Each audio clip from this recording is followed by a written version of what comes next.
Ang hirap niyang ipagtanggol, mga kapatid. Nahihirapan ako ipagtanggol. Ay, nako. Ay, nako, Bonggit. Ang hirap mo ipagtanggol.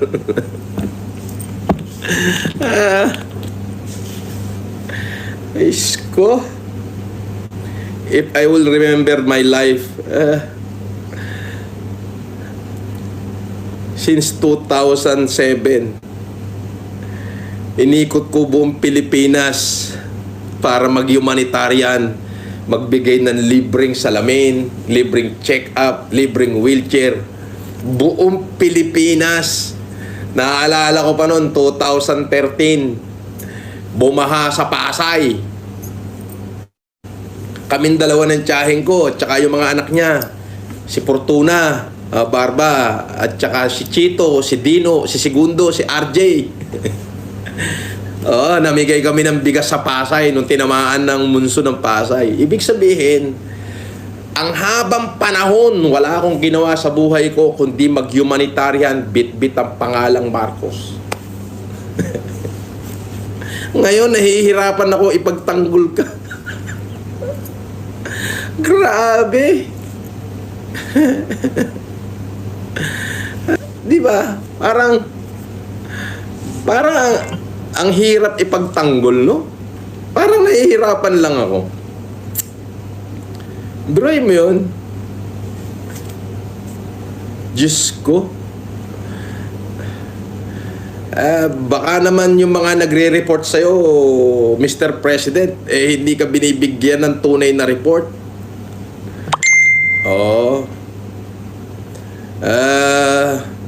Kagalang-galang na Pangulo, yung pumasok sa KOJC, actually, hindi usapin dito yung false prophet. Sabihin na natin na si Kibuloy ay false prophet. Yes. Hindi yun ang usapin eh. Ang pinag-uusapan dito sa kagalang-galang na Pangulo is yung statement mo na walang baril yung kapulisan. Nung nakita ko yung mga video, naka-full battle gear ho eh. Kulang na lang may dalang basuka. Kulang na lang may dalang basuka. Yung sinabi niyong walang dalang tear gas. Yung usok na napakakapal at talagang sumisirit. Yun ba ho ay ulap o pugs? Sabi ni Tess Epelem, wag mo na angkinin yung apelyido na yan kasi dahil di tayo lang yan.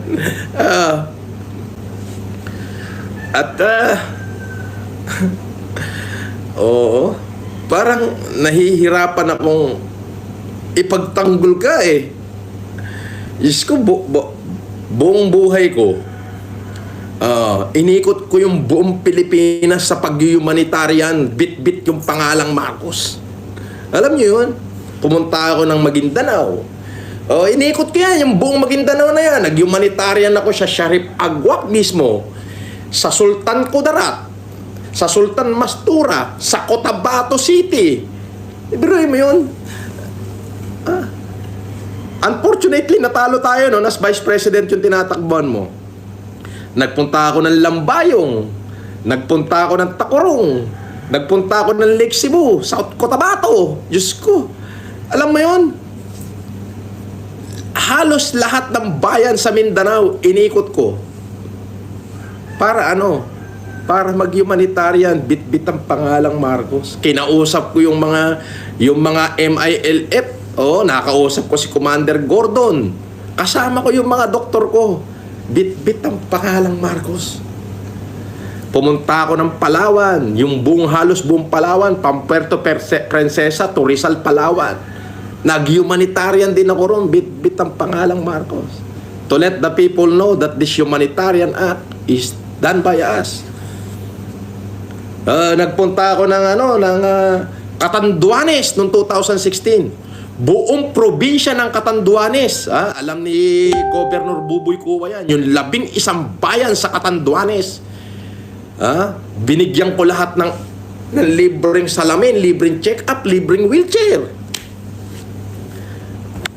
Gamit ang pangalang Marcos. Diba? Ultimo Ilocos Norte, mismong sa Bintar. Kasama ko dyan sila Odette Visitacion at Janice Pascua. Ultimo sa Cordillera. Diba? Dahil nga sa pamimigay ko ng libreng salamin at wheelchair, kinasuhan ako noong 2010 ng optometry law. Buong Cagayan, Isabela. You see? Kasama ko yung mga doktor ko. Ang linis-linis ng tingin sa pangalang Marcos noon. Sa lahat ng dapuan ko. Kahit sabihin yung hindi ko dala yung pangalan nyo, kayo ang nagbe-benefit niyan. Nung COVID, isinugal ko yung buhay ko. Di ba? Ultimo Pasay, nung tinamaan ng monsoon yung Pasay, nung 2013, kasama ko si Auntie Baby. Namigay kami ng bigas. Naka-record sa lahat ng dyaryo yan. Sa Manila Bulletin, sa Philippine Star, sa Tribune. Lahat. Andun pa si Chito, si Dino, si Segundo, si RJ. Malakas pa nun yung tsahe natin, si Fortuna.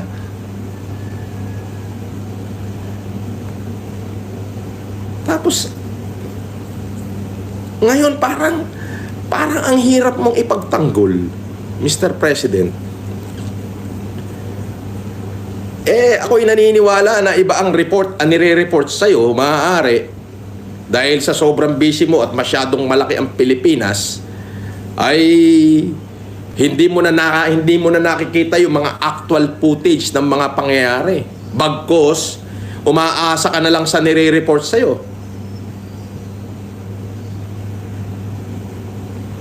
Diba? Umaasa ka na lang sa nire-report sa'yo. So ngayon, kung ano yung report sa'yo, nagkakamali. Baka pwede, Mr. President, tignan mong mabuti yung mga taong nagre-report sa'yo at tignan mong mabuti yung report. Para hindi kami nahihirapang ipagtanggol ka. Ang hirap mo ipagtanggol ngayon eh.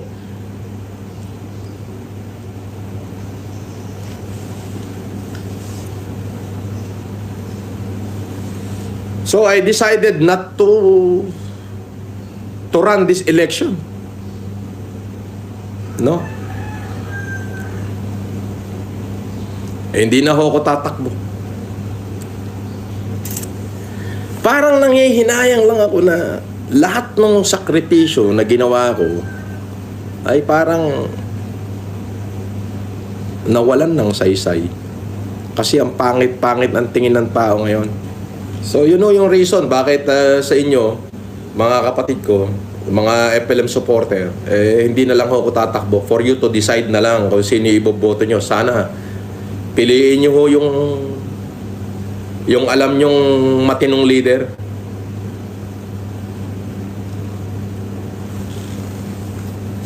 Mr. President, the people is waiting for you.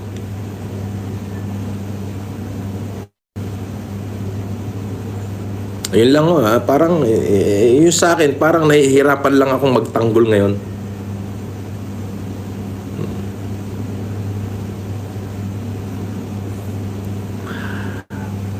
Di po ba?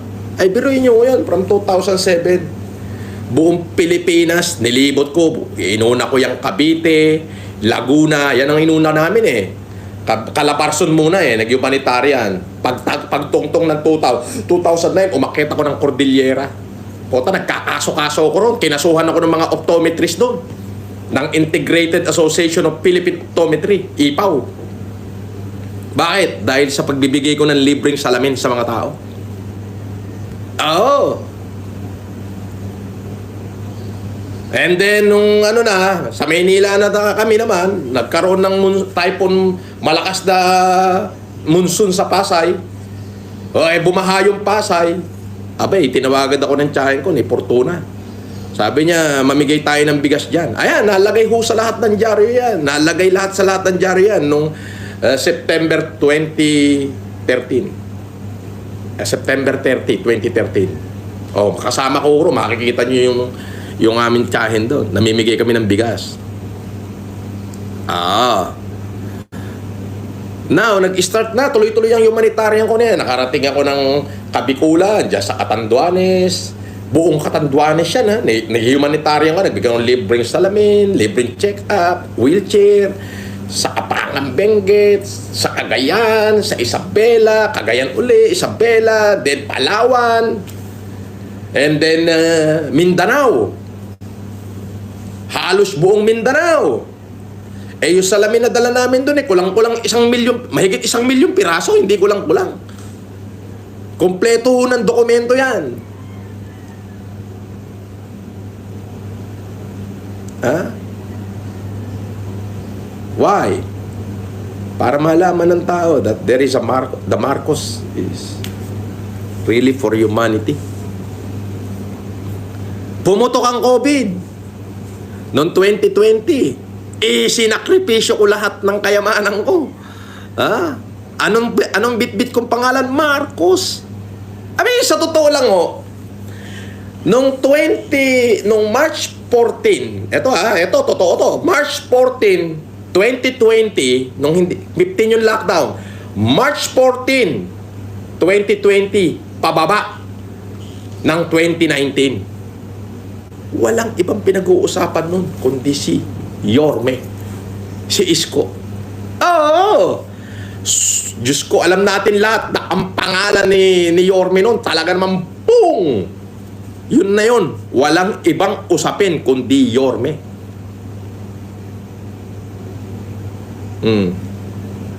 Di ba? Walang ibang usapin nun kundi Yorme. Pagtungtong ng March 15, 2020, lockdown! Nabura si Yorme. Francis Leo Marcos na usapan ng tao. Marcos. Imaginein mo yun? Marcos! Yes. Kayo po, Mr. President. Apelido nyo yan. Namesake kayo ni Presidente Marcos. Kaya yun na yung pinag-uusapan nun. Marcos na. Nabura na yung Yorme. Diba? Why? Because there is Francis Leo Marcos who sacrificed everything, including his very own family. Ha?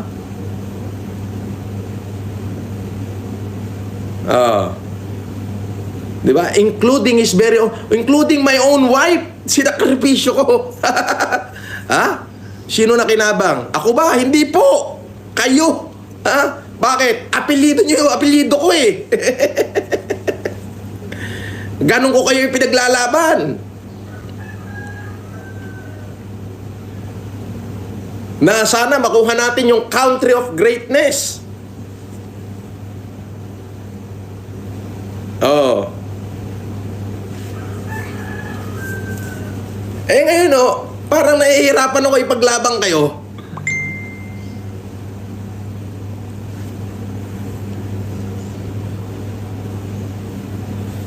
Lahat ng lumapit sa akin, wala naman akong hinindihan. Including si Senator Aimee. Hindi ko hinindihan yan.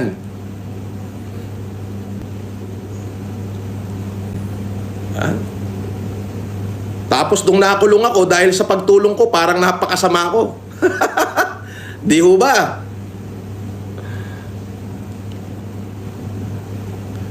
Parang napakasama ako. Nung nakulong ako, parang ako na yung pinakamasamang tao sa balat ng Pilipinas.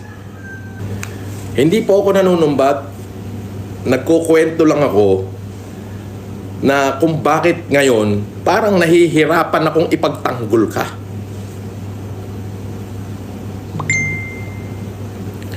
Siguro pakitignan nyo yung mga report sa inyo. Dapat merong second opinion na tama ba itong nireport sa'yo? Kasi nagmumukha po kayong nakakahiya sa mata ng publiko dahil iba ho yung kaganapan sa binibigkas nyo, Mr. President.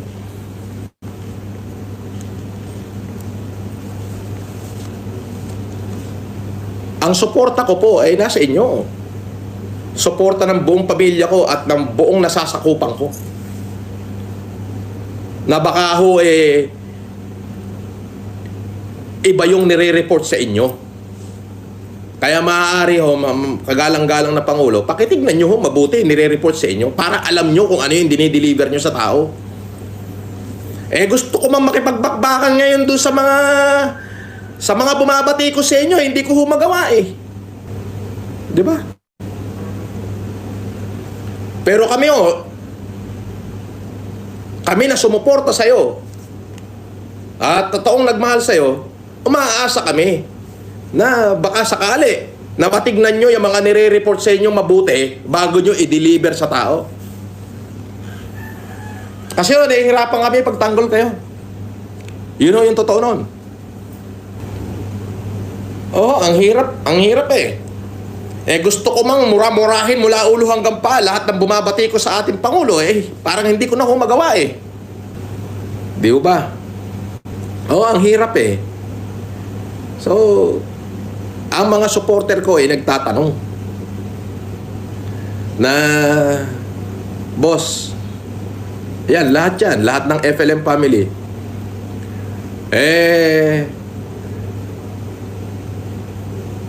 hindi po kami nagwi-withdraw ng suporta sa inyo. Sinusuportahan ho namin kayo kasi binoto namin kayo.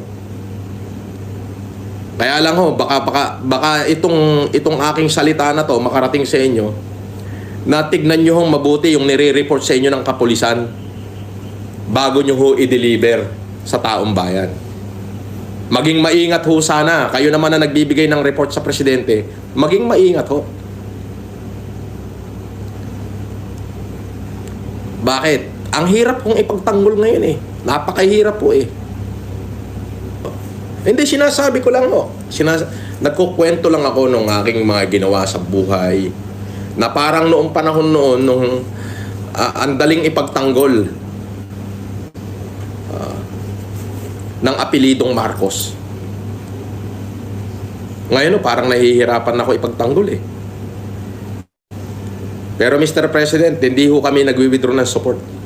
Ang buong FLM family, including yung mga organization na affiliate po sa akin, ay buo pa rin ang tiwala sa inyo. Yun nga lang sana, bago kayo mag-deliver ng salita sa tao, tignan nyo hong mabuti yung ni-report sa inyo at sa totoong kaganapan. Humanap ho kayo ng another second opinion na tama ba itong nire-report nila sa iyo. Kasi mali Mali po Kasi naniniwala po ako na yung mga member ho ni Kibuloy, yung mga member ho ng KOJC, ay wala naman hong kinalaman yun doon sa kanilang propeta. Kung sa tingin ninyong lahat, false prophet si Kibuloy, sabihin na natin, yes, totoo. Yung bang kanyang mga taga-suporta ay false na tao rin. Hindi Pilipino rin ho sila. Dapat we treat them with dignity.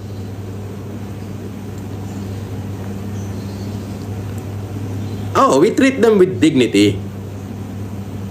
Kung yun nga hong kriminal, tinitreat nating may dignity, ano pa kaya ho yung taong simbahan? Yung statement nga, pag lagi ako pinanunood ko, dahil nandito lang ako nakahiga ng 2 araw, wala daw baril, kahit isang pulis, kahit isang baril, wala. Ay, Diyos ko po. Kagalang-galang na Pangulo, lahat ng pulis na pumasok, lahat sila, yung 2,000 may baril. Kulang na lang, may dalang basuka. Meron pang pulis, inisprayan ng pepper spray yung babae.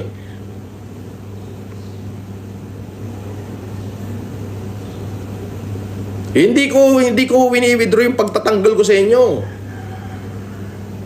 Ginawa ko na yan sa napakahabang panahon. Because they asked me to do so.